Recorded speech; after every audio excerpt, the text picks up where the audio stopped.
మీరు చాలా కేసులు చూసుండొచ్చు. చూసిన కేసులలో చాలా వరకు ప్రేమించి పెళ్లి చేసుకున్న వాళ్ళు విడిపోయినారా? పెద్దలు నిర్ణయించిన పెళ్లి చేసుకున్న వాళ్ళు విడిపోయినారా? ఎక్కువ కేసులు. వాళ్ళు విడిపోయినరు, వీళ్ళు విడిపోయినరు. ఓన్లీ పెద్దలు పెళ్లి చేసుకున్న వాళ్ళు విడిపోకుంటున్నారా అంటే వాళ్ళు కూడా ఒక కాంట్రాక్ట్ మ్యారేజ్ లాగానే ఆలోచిస్తున్నారండి. అంతే. మెయిన్ రీజన్ ఏంటంటే పెళ్లి అనేది ఒక పవిత్ర బంధంగా ఎవరు ఆలోచించట్లేదు. హ్మ్. ఇది కాంట్రాక్ట్ మ్యారేజ్. ఈ రెండోది ఇద్దరు ఈక్వల్గా సంపాదిస్తారు. అమ్మాయి సంపాదిస్తుంది, అబ్బాయి సంపాదిస్తారు. హ్మ్. ఫైనాన్షియల్ ఇండిపెండెన్స్ ఇద్దరికీ ఉంది. హ్మ్. ఎవరు వాళ్ళు ఖర్చు పెట్టుకునే స్టేజ్లో ఉన్నప్పుడు వాళ్ళకి ఇంట్రెస్ట్ ఏంటంటే వీళ్ళే కలిసి ఉండాలా, ఇలాగే కట్టుబడి ఉండాలా, ఒక హస్బెండ్ మాట కట్టుబడి ఉండాలనేది భార్య ఆలోచించదు. భార్య చెప్పినట్టు గుడ్డిగా వినాలనేది భర్త ఆలోచించాడు. ఈ ఇండిపెండెన్స్ వల్ల కూడా వచ్చే డిస్టర్బెన్స్ వస్తుంటాయి. వాటికి ఏంటంటే ప్రధానంగా ఇంట్లో పెద్దలు ఎవరైతే ఉంటారో పై భర్త నుంచి పిల్లలకు కరెక్ట్ చెప్పగలిగినప్పుడు ఈ ఇష్యూస్ తగ్గుతాయి. కానీ ఇప్పుడు అట్లా ఈ పిల్లలు కూడా వినే స్టేజ్లో లేరు. ఇప్పుడు చాలా వరకు ఏంటంటే కాంట్రాక్ట్ మ్యారేజ్ లాగా ఆలోచిస్తున్నారు తప్ప ఒక పవిత్రమైన బంధంగా ఆలోచించట్లేదు. అది ఆలోచిస్తే ఈ ప్రాబ్లం మొదటిదాకా ఎర్లియర్ ఇట్లా ఆలోచించేవాళ్ళు కాబట్టి ఆ సమస్యలు ఎక్కువ రాలేదు. ఓకే. ఇది చెప్పాల్సిన బాధ్యత ప్రతి తల్లిదండ్రుల మీద ఉంటుంది. అబ్బాయికి ఉంటుంది, అమ్మాయికి ఉంటుంది. ఈ మధ్య కాలంలో చూసుకుంటే చాలా వరకు కూడా అమ్మాయిలు భరణం కోసమే, అంటే పెళ్లి చేసుకున్న తర్వాత భరణం కోసమే విడాకులు తీసుకుంటున్నారు. విడాకులు అప్పీల్ చేసిన తర్వాత కూడా భరణం కోసం గట్టిగా పట్టుబడుతున్నారు అనేది కూడా వింటున్నాం. నిజమేనా సార్ అది? భరణం కోసమే చేస్తారు అనేది అంత నేనైతే ఒప్పుకోను సార్. అట్లా కాదు. ఉమ్. అరే అన్ని రకాలుగా ఉంటారు. కాకపోతే అబ్బాయి అమ్మాయిల్ని ఇబ్బంది పెట్టే కేసులు కూడా చాలా ఉన్నాయి. ఉమ్. మెంటల్ హరాస్మెంట్ చేసి ఫిజికల్ హరాస్ చేసే కేసులు కూడా చాలా ఉన్నాయి అమ్మాయిల్ని. ఉమ్. సిమిలర్గా కొంత పర్సంటేజ్ అమ్మాయిలు కూడా అబ్బాయిల్ని హరాస్మెంట్ చేసే కేసులు ఉన్నాయి. ఓకే. అంటే ఏ విధంగా సార్ హరాస్మెంట్ అంటే? ఇప్పుడు ఎవరు అమ్మాయిలా? అమ్మాయిలు కానీ అబ్బాయిలు కానీ? అమ్మాయిలు. ఇప్పుడు అబ్బాయిలు కొందరు సాడిస్ట్ మెంటాలిటీ, వాళ్ళని ఇబ్బంది పెడుతుంటారు. ఈవెన్ దో ఆఫ్టర్ చిల్డ్రన్స్ అయిన తర్వాత కూడా మెంటల్గా ఆలోచించి వాళ్ళు ఇబ్బంది పెట్టే పద్ధతి ఉంటుంది. తర్వాత ఆ అమ్మాయి కూడా ఏం చేస్తుంది, ఆ పిల్లల్ని తీసుకొని వచ్చి తను వాళ్ళ అమ్మ వాళ్ళ ఇంటికి వచ్చి ఆ పిల్లల్ని చదివించుకుంటూ మొత్తం చేసుకుంటుంది. వీళ్ళు కనీసం భరణం కట్టరు, ఏం కట్టరు. కట్టమంటే ఏదో పేరు మీద నాకు శాలరీ లేదు, సంపాదించట్లేదు. కొంతమంది ఇంటెన్షనల్ ఎట్లయితుందంటే వీళ్ళు వచ్చినాక కూడా జాబ్ మానేస్తారు. ఇలాంటి కేసులు వేసినా కూడా జాబ్ మానేస్తారు. ఏమంటే డ్యూ టు రకరకాల కేసులు వేసింది కాబట్టి నేను సంపాదించలేకపోతున్నాను, జాబ్ బీకేసారు, ఇలాంటి అలిగేషన్ పెట్టడం. అట్లా కొంత పర్సంటేజ్ ఉన్నారు. అది ఇంటెన్షనల్ చేస్తున్నవి కూడా ఉన్నాయి.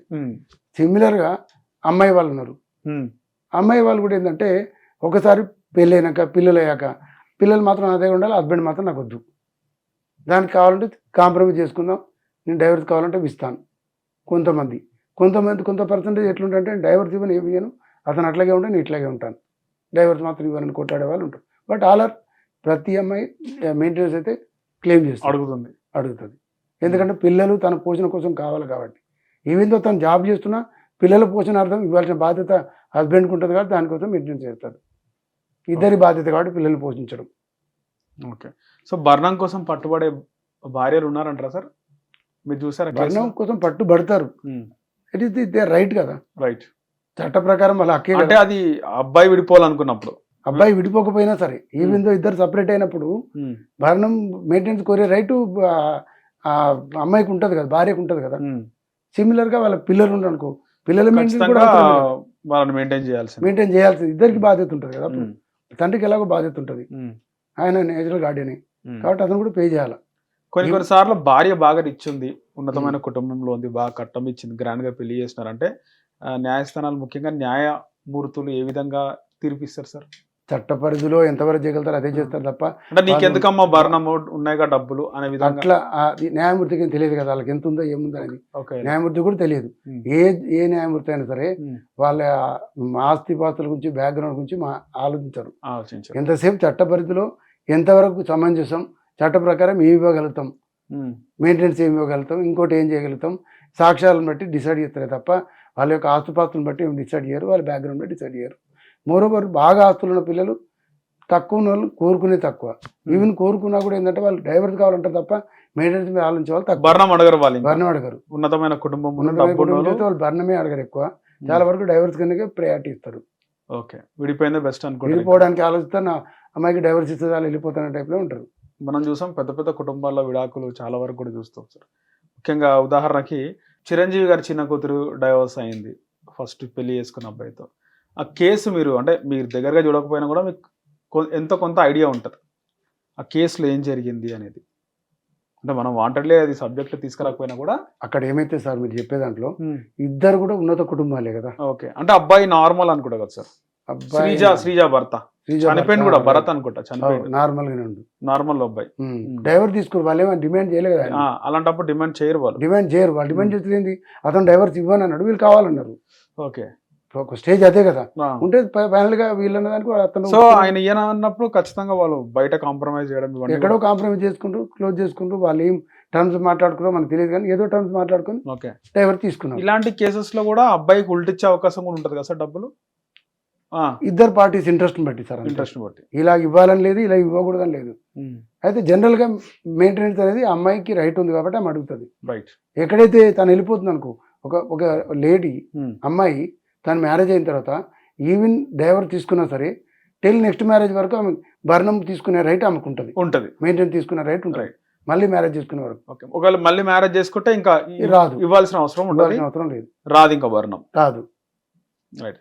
పిల్లలకు కూడా వాళ్ళు 18 years మెజార్టీ వచ్చే వరకు, బట్ ఈవెన్ ఆర్ లేదంటే వాళ్ళు సెటిల్ అయ్యే వరకు అట్లా ఇవ్వడం జరుగుతుంది. ఇవ్వాల్సిన అవసరం లేదు. ఈ మధ్య ఒక కేసులో ఒక ఆయన, నేను 18 years అయింది ఇవ్వాల్సిన అవసరం లేదంటే కోర్టు 25 years వచ్చే వరకు వాళ్ళకి ఇవ్వండి, ఆర్ అదర్వైజ్ 25 years వరకు ఇమ్మన్నారు. రైట్. అతను లేదా అతను మ్యారేజ్ అయ్యే వరకు అన్నాను. రైట్. మీరు కూడా 2 సార్లు బార్ అసోసియేషన్ అధ్యక్షులుగా పనిచేసినారు.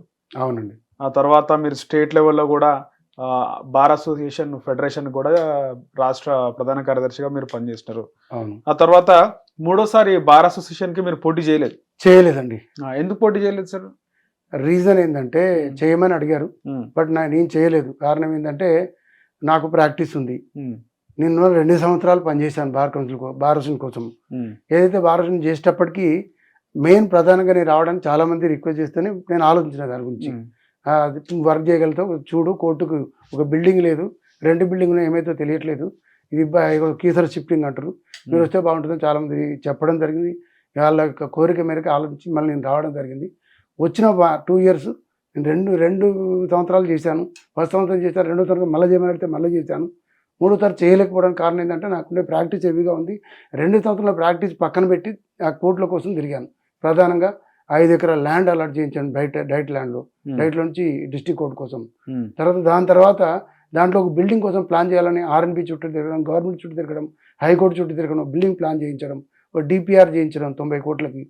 తర్వాత దాన్ని ఆమోదించమని హైకోర్టు చుట్టూ తిరగడం, ఆమోదించగానే గవర్నమెంట్ చుట్టూ తిరగడం, గవర్నమెంట్ చుట్టూ తిరిగి దానికి సపోర్ట్ అన్నిటికీ మైనపల్లి హనుమంతరావు గారు సపోర్ట్ తీసుకోవడం, ఆయన కొంచెం సపోర్ట్ చేయడం, దాంతో ఫైనాన్షియల్ సపోర్ట్ కూడా వచ్చేది. ఫైనాన్షియల్ 90 కోట్లు శాంక్షన్ డిస్ట్రిక్ట్ కోర్టుకి.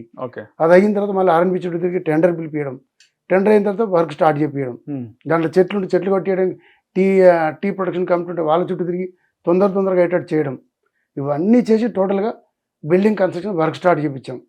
స్టార్ట్ చేసిన తర్వాత ఆ వర్క్ ఇప్పుడు స్పీడ్గా నడుస్తుంది, మీరు కూడా చూశారు. అక్కడ బిల్డింగ్ స్పీడ్గా వర్క్ నడుతుంది. గ్రౌండ్ ఫ్లోర్ అయిపోయింది, సెల్లార్ కూడా అయిపోయింది, గ్రౌండ్ ఫ్లోర్ అయిపోయింది, గ్రౌండ్ ఫ్లోర్ అవుతుంది. ఇంకా 3 floors అయినాయి అంటే బిల్డింగ్ కంప్లీట్ అవుతుంది. ఈ విధంగా వర్క్ చేసినాను. 3వ సంవత్సరం వచ్చే వరకు ఇంకా చేయడానికి ఏముంది, మేజర్ వర్క్ ఉన్నప్పుడు నేను నిలబడ్డాను. ఎవరు వచ్చినా చేయగలుగుతారులే, పర్లేదు, నాకు నా పర్సనల్ వర్క్ అంతా పక్కన పెట్టి చేయాల్సి వచ్చిందని చెప్పి. కానీ ముచ్చటగా 3వసారి కూడా గెలిస్తే అదొక హ్యాట్రిక్ అవుతుంది కదా సార్? హ్యాట్రిక్ రికార్డుల కోసం నేను రాలేదు సార్. అక్కడ సర్వీస్ ఎప్పుడైతే అడ్వకేట్కి నీడీ ఉంది, ఇక్కడ లోకల్ ఉండే జూనియర్ పిల్లలు ఎవరైతే ప్రాక్టీస్ చేస్తారో వీళ్ళు ఎక్కడో మేడ్చల్ కోర్టు పోయినా లేకపోతే ఇంకొకటి ఎక్కడో తీసుకొని కీసర్లో పెట్టినా ఇబ్బంది పడతారు. ఆడపడుచులు కానీ ఆడపిల్లలు కానీ ఇబ్బంది పడతారు. దూరం పోవద్దు, ఆ ఇబ్బంది పడవద్దు. వాళ్ళకు పర్మనెంట్ బిల్డింగ్ అనేది ఒకసారి వచ్చిందనుకో ఎప్పటికి ఇబ్బంది పడకుండా ఉంటారు, అందరూ హ్యాపీగా ఉంటారు. వాళ్ళ హ్యాపీనెస్ కోసం నేను సర్వీస్ చేసిన, అంతే తప్ప ఇక్కడ నేను మళ్ళీ ఒకసారి పోస్ట్ ఎంజాయ్ చేయాలని ఆలోచన నాకు లేదు. 2 సార్లు చేసిన, 3వ సారి చేయాలి. మొన్న కూడా అడిగారు 24-25 చేయమని, అడిగితే 25 అడిగితే నేను చేయలేదు. నేను ఒకటే చెప్పాను, ఈడ కాదు ఇక్కడ చేసిన నెక్స్ట్ బార్ కౌన్సిల్కి చేద్దాం అని ఆలోచన అందరికి చెప్పడం జరిగింది. రైట్. సో ఇప్పుడు బార్ కౌన్సిల్కి మీరు పోటీ చేస్తున్నారు. సో బార్ కౌన్సిల్ పోటీ చేసి మెంబర్ అయ్యి అడ్వకేట్స్ వెల్ఫేర్కి పనిచేయాలనుకుంటున్నారు. దానికి ప్రధానంగా ఏంటంటే నేను 2 సంవత్సరాలు ప్రెసిడెంట్గా ఉన్నప్పుడు ఈ ఏదైతే ఫెడరేషన్ ఆఫ్ బార్ అసోసియేషన్స్కి జనరల్ సెక్రటరీగా పనిచేశాను. రైట్. అది చేసిన సందర్భంగా నేను స్టేట్ ఉండే అన్ని డిస్ట్రిక్ట్ బార్ అసోసియేషన్ని యాక్టివ్ చేయడం జరిగింది. ఏ బాయ్కట్ జరిగినా అందరితో మాట్లాడి డిసైడ్ చేయడం, ఎక్కడ ఏందున్నా కూడా డిస్కస్ చేయడం. నాతో పాటు ప్రెసిడెంట్ గారు కిరణ్ ఉండే, ఇద్దరు కలిసి మంచిగా చేయడం జరిగింది, యాక్టివ్ చేయడం జరిగింది. ఢిల్లీలో కూడా ఒక meeting arrange, all India international lawyers conference arrange చేస్తే దానికి ప్రధానమంత్రి మోడీ గారు రావడం జరిగింది, అమిత్ షా గారు రావడం జరిగింది, వాళ్ళు చీఫ్ గెస్ట్గా వచ్చి సిజేఐ గారు కూడా వచ్చారు. అక్కడ కూడా ఏంటంటే ప్రొటెక్షన్ యాక్ట్ ఇట్లాంటి అడ్వకేట్స్ కావాలని అక్కడ కూడా మాట్లాడడం, బయట వచ్చి డిమాండ్ చేయడం అట్లాంటివి జరిగింది. అక్కడ కూడా యూనిట్గా మేము స్టేట్లో ఉండి అందరూ కలిసి తిరగడం జరిగింది. దీంట్లో భాగంగానే దీని తర్వాత కొత్తగా ఎలక్షన్స్ అయితే అసెంబ్లీ ఎలక్షన్స్ వచ్చినప్పుడు ప్రతి పొలిటికల్ పార్టీ దగ్గరికి వెళ్ళి ఒక రిప్రజెంటేషన్ ఫెడరేషన్ తరఫున మా డిమాండ్స్ ఉన్నాయి. అడ్వకేట్గా ప్రొటెక్షన్ యాక్ట్ ఒకటి, ఇన్సూరెన్స్ 5 లక్షల వరకు చేయాలని, హెల్త్ ఇన్సూరెన్సు, అట్లాగే జూనియర్ పిల్లలకి 5,000 స్టైఫండ్ ఇవ్వాలని, తర్వాత ఇంకొకటి ఇల్లు లేని వాళ్ళకి, రెంట్కుండే వాళ్ళకి, బిలో పావర్టీ లేని వాళ్ళకి ఇల్లు ఇవ్వాలని, ఇలాంటి డిమాండ్స్ పెట్టి అన్ని పొలిటికల్ పార్టీలకు ఇవ్వడం జరిగింది. పర్టికులర్గా కిషన్ రెడ్డి గారికి 2 గంటల పైన వెయిట్ చేసి ఇచ్చినాం. ఆయన తీసుకున్నాడు. 3 ఇష్యూస్ మా బీజేపీ మేనిఫెస్టోలో పెట్టించడం జరిగింది. అలాగే రేవంత్ రెడ్డి గారికి ఇచ్చాం. ఆయన పిసిసి ప్రెసిడెంట్ ఉండే రేవంత్ రెడ్డి గారు ఉన్నప్పుడు వారు ఒక అర్ధగంట టైం వెచ్చించి మా సమస్యలను విని, ఒక్కొక్క ఇష్యూ విని, ఇవన్నీ కూడా జెన్యూన్ బ్రదర్ డెఫినెట్లీ ఇలా పెట్టిస్తానన్నారు. దాంట్లో పెట్టించారు. ఓకే. దాంతో ఇప్పుడు కాంగ్రెస్ మేనిఫెస్టోలో సీరియల్ నెంబర్ 26 కింద మా అడ్వకేట్ ఇష్యూస్ అని ఉన్నాయి. ఓకే. అది పెట్టించడం యొక్క బాధ్యత చేయించగలిగింది నేనే ముందు నిలబడి చేయించాను మా ప్రెసిడెంట్ గారితో పాటు కలిసి. సో అది ఈరోజు ఇంప్లిమెంట్ చేయాలంటే మళ్ళీ బార్ కౌన్సిల్కి వద్దామనే ఒక ఆలోచన నాకు, తిరిగి చేయిద్దాం గవర్నమెంట్ చుట్టని. Okay. So bar council member కావాలనుకుంటే ఖచ్చితంగా మీ సర్వీస్ చేయాలనే మోటో ఒకటి ఉంది, కానీ ఖర్చుతో కూడిన పని కదా. అంత ఖర్చుతో కూడుకున్న పని ఏం కాదండి. అడ్వకేట్స్ అంతా దిగజారిపోయే స్టేజ్లో ఎవరు లేరు, ఆ ప్రాబ్లం ఏం లేదు. ఓకే. ఒకటే ప్రతి ఎక్కడైనా సరే మనం మంచిగా సర్వీస్ చేస్తాం అనుకున్న వాళ్ళకి సపోర్ట్ చేస్తారు. రైట్. మీరు ఆల్రెడీ ఇక్కడ డిస్ట్రిక్ట్లో చేసినారు, స్టేట్ లెవెల్లో కూడా చేశాను. నేను పర్టికులర్గా బార్ నుంచి పోవడానికి నేను చేయాలనుకో పర్సనల్గా ఎవరు వచ్చిన రాకుండా చేయాలనుకున్న 3 ఇష్యూస్. ఫస్ట్ ఒకటి ఏంటంటే హెల్త్ కార్డ్స్ ఏదైతుందో 5 lakhs చేయించాలి. అది గవర్నమెంట్ చేయాలంటే గవర్నమెంట్ చుట్టూ తిరిగి చేయించాలని, ఎవరు వచ్చిన రాక ఒక్కని తిరిగానే చేయించగలను. రెండోది పిల్లలకు స్టైఫండ్ 5,000 జూనియర్స్ ఎన్రోల్ అయినప్పుడు వాళ్ళకి ఎవరు పెద్ద శాలరీ వచ్చేదే ఉండదు. ఏపీలో ఆల్రెడీ ఇస్తారు 5,000 లాగా, మిగతా స్టేట్లో అంతా ఇస్తున్నారు, ఇక్కడ లేదు. అది రేవంత్ రెడ్డి గారు జెన్యూన్ అన్నారు, అది కూడా తిరిగి చేయించాలని, జూనియర్ పిల్లలకంతా ఉపయోగపడాలని. మూడోది ఏంటంటే మ్యాచింగ్ గ్రాంట్. ఒక వ్యక్తి ఎవరైనా ఏదైనా జరిగితే, ఏదైనా చనిపోయిన అడ్వకేట్ ఏదైనా జరిగింది అనుకో 10 లక్షలు ఇస్తున్నారు బార్ కౌన్సిల్. 10కి గవర్నమెంట్ కూడా 10 ఇవ్వాలి. అన్ని స్టేట్లలో అట్లా ఇస్తారు, మన దగ్గర లేదు అది. ఈ ఇష్యూస్ అయితే గవర్నమెంట్ చుట్టూ తిరిగి చేయించాలనేది ఒక ఆలోచన. మిగతా విషయాలు ఏదో బార్ కౌన్సిల్ ఏదైతే బార్ కౌన్సిల్లో చేయాల్సి ఉంటాయో అందరు సభ్యులతో కలిసి చేయాల్సిన వెల్ఫేర్ యాక్టివిటీస్ గురించి కూడా పనిచేయాలనేది నా ఆలోచన. రైట్. సో మీరు బార్ కౌన్సిల్ మెంబర్ అయిన తర్వాత ఇంకేమైనా ఉన్నాయా? చైర్మన్ కావాలి బార్ కౌన్సిల్ కి, వైస్ చైర్మన్, అట్లాంటి ఆలోచనలు ఏం లేవు సార్. మెంబర్ అయితే చైర్మన్ కావాలి, ఇంకోటి కావాలని లేదు. Only I have to just service చేయాలి అందరు మెంబర్స్కి. నా సర్వీస్ ఎవరు గుర్తుపెట్టుకోవాలని నేను సర్వీస్ చేస్తాను. సార్ బార్ అసోసియేషన్కి బార్ కౌన్సిల్కి తేడా అంటే ఏంటి సార్? బార్ అసోసియేషన్ అనేది ఎక్కడైతే కోర్టులు ఉంటాయో, ఏడ కోర్టు ఉన్నా సరే ఆ కోర్టు దగ్గర అడ్వకేట్స్ దగ్గర పెట్టుకొని ఒక అసోసియేషన్, ఓకే, దాన్ని బార్ అసోసియేషన్ అంటాం. రైట్. ఇలాగా ప్రతి కోర్టు దగ్గర ఉంటాయి. జిల్లా పరిధిలో జిల్లా కోర్టు బార్ అసోసియేషన్ ఉంటుంది, అలాగే హైకోర్టు అయితే హైకోర్టు బార్ అసోసియేషన్ ఉంటుంది. అది బార్ అసోసియేషన్. బార్ కౌన్సిల్ అనేది స్టేట్ అంతా ఒకటే ఉంటుంది, అది government statutory body, bar council body అనేది. తర్వాత అక్కడ అడ్మినిస్ట్రేషన్ కూడా స్టేట్ గవర్నమెంట్ ఎంప్లాయీసే ఉంటారు. దాంట్లో ఏంటంటే ఏదైనా సరే ఈ అడ్వకేట్స్ చేయాల్సిన ఎన్రోల్మెంట్, ఎవరైతే LLB కంప్లీట్ చేసి వస్తారో వచ్చిన పిల్లలందరికీ వాళ్ళకి ఎన్రోల్మెంట్ చేసి వాళ్ళని ఓత్ తీసుకొని ఎన్రోల్మెంట్ నెంబర్ ఇచ్చి సర్టిఫికేట్ ఇచ్చి వాళ్ళు ప్రాక్టీస్ చేసుకోవడానికి అవకాశం ఇస్తారు. దాంతో ఏంటంటే ఆ ఎన్రోల్మెంట్ సర్టిఫికేట్ వచ్చిన తర్వాత వాళ్ళు ప్రాక్టీస్ చేసుకోవచ్చు. ప్రతి కోర్టులో వాళ్ళు ప్రాక్టీస్ చేసుకోవడానికి అవకాశం ఉంటుంది. ఒకటి, ఈ 25 మంది ఎవరైతే ఇందాక బార్ కౌన్సిల్ మెంబర్ని అందరూ స్టేట్ వైజ్గా ఎన్నుకుంటారో, ఆ ఎన్నుకున్న 25 మందిలో వాళ్ళు ఒక ప్రెసిడెంట్ని, ఒక చైర్మన్ని, ఒక వైస్ చైర్మన్ని ఎన్నుకుంటారు. అలాగే మిగతా మెంబర్స్లో ఒక వెల్ఫేర్ కమిటీ, ఒక డిసిప్లినరీ కమిటీ, ఇలాంటి కమిటీస్ కూడా వేసుకుంటారు మిగతా మెంబర్స్తో. వాళ్ళు ఏంటంటే ఏదైనా మిస్కండక్ట్ ఉంటే అడ్వకేట్స్లో చేయడానికి డిసిప్లినరీ కమిటీ ఉంటుంది, వెల్ఫేర్ మెజర్స్ అని చూసుకోవడానికి వెల్ఫేర్ కమిటీ ఉంటుంది. ఇలాగ వాళ్ళు వివిధ కమిటీలో పనిచేస్తుంటారు. అది బార్ కౌన్సిల్ చేసే డ్యూటీ. తర్వాత సర్టిఫికేట్ ఆఫ్ ప్రాక్టీస్ ఇష్యూ చేయడం, ID కార్డ్స్ ఇవ్వడం, వీళ్ళు వెల్ఫేర్ ఆఫ్ ది అడ్వకేట్ చూడడం, ఏదైనా అడ్వకేట్కి ఫైనాన్షియల్ డిఫికల్టీ ఉంటే వాళ్ళకి లోన్లు ఇవ్వడం, లైబ్రరీ పెట్టుకోవడానికి. ప్రతి అడ్వకేట్కి బుక్స్ అవసరం ఒకప్పుడు, ఇప్పుడైతే బుక్స్ లేకున్నా అంత ఆన్లైన్ అందుబాటులో ఉంటుంది, అంత సాఫ్ట్వేర్ కూడా ఆన్లైన్లో వస్తున్నాయి. బట్ లోన్లు అప్ టు 1 lakh వరకు పెంచారు మన కొత్తగా. 1 lakh వరకు లోన్ ఇచ్చేటట్టు, ఇలాంటి బుక్స్ వాటి కోసం ఇచ్చేటట్టు, ఫైనాన్షియల్ డిగ్రీ 1 lakh వరకు ఇచ్చేటట్టు, ఇలాంటి ఫెసిలిటీస్ కొన్ని కల్పిస్తారు. వెల్ఫేర్ ఆఫ్ ది అడ్వకేట్ కోసం వాళ్ళు తీసుకోవచ్చు.